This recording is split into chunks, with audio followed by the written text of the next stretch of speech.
देते हैं। जैसे आज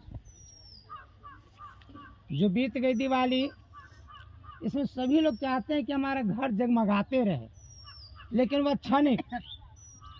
दूसरे देश को अगर आप बढ़ाते हैं, जैसे चाइनीज सामान को लाते हैं, तो ये बताइए कि हम अपने गांव से ना लेके दूसरे गांव से अगर हम लें तो हमारा गांव विकास करेगा कि दूसरा गांव विकास करेगा? दूसरा गांव विकास करेगा। तो हम ऐसा क्यों न करें कि जो हमारे देश में बनता है उन सामान को यूज करें, तो हमारा देश बढ़ेगा, हम बढ़ेंगे, हमारे बाल बच्चे बढ़ेंगे, भविष्य में वो अच्छा करेंगे। जिस तरह से कहा गया है कि पूजा पाठ जरूरी है।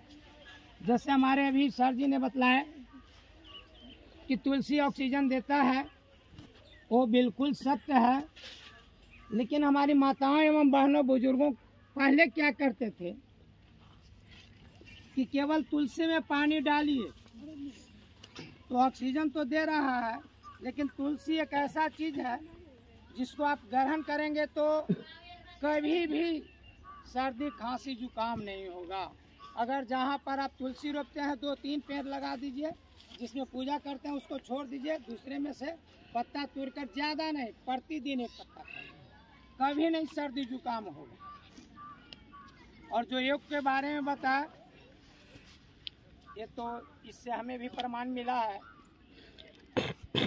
हमारे गांव में गए थे योग कराने, तो हमें बीपी था, ठेहुना में दर्द।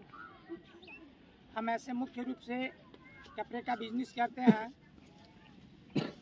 तो ऐसे भी दिन भर चलाइए तो थकावट तो होगा ही, चल नहीं पाते थे। लेकिन जब हम 3 महीना तक लगातार व्यायाम किए तो सबसे पहले समाप्त लो था वो खत्म हो गया। लो का मतलब है कि कहीं भी आप काम कर रहे हैं, कखनी गिर जाइएगा। कोई हाई है, किसी से बातचीत करते करते, बाप बेटा हो चाहे कोई हो, थोड़ा बीपी बढ़ जाता है तो क्रोध आ जाता है। क्रोध ऐसा है कि क्रोध से कहा जाता है कि घड़ा भरा हुआ पानी से वह भी सूख जाता है। तो बाप बेटा में बातचीत हो रहा है, क्रोध आया, किसका मर्डर हो जाएगा, किसको मार देगा कोई। तो इसलिए हम यही कहेंगे कि तुलसी के पेड़ लगाएं अवश्य, और उसको ग्रहण भी करें। एक ही पत्ता सही प्रतिदिन खाएं, ऑक्सीजन आपको मिलेगा, और दूसरा जो है हमें शरीर के लिए भी फायदा करेगा। और आगे जो है मान लीजिए कि कहा जाता है कि आज की ये आधुनिक युग में बाप बेटा भाई भाई में झगड़ा होता है। क्यों होता है? इसलिए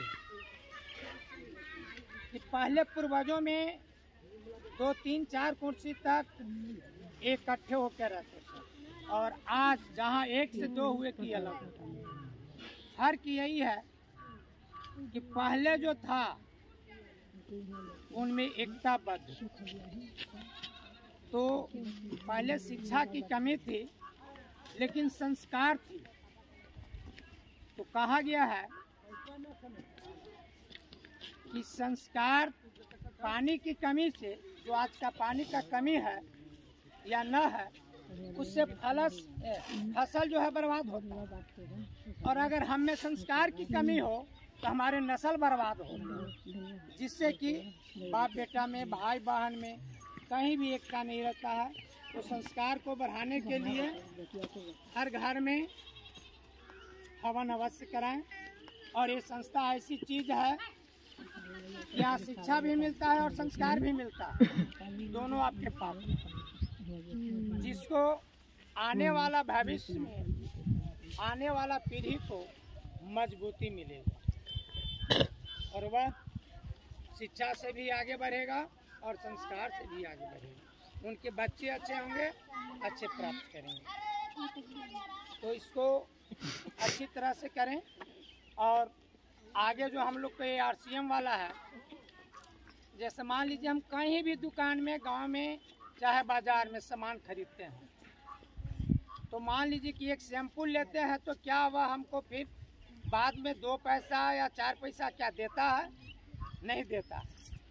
लेकिन अगर हम किसी दुकान में ये सैंपल RCM वाला दुकान में लेते हैं तो वो तो सामान देगा ही, बाद में अगर आपका कोड कुछ है बना हुआ तो उस पर आपको पैसा भी मिलेगा। लेकिन बाजार से हम लाए तो कुछ नहीं मिलता है। 2 महीना 4 महीना में जो भी आपके इकट्ठे होंगे वो पैसे भी आएंगे या सामान भी आएंगे, और उसको आप ले करके आप काम में करेंगे। तो मैं इतना ही कहकर मैं अपने वाणी को विराम देता हूँ। सभी को ओम।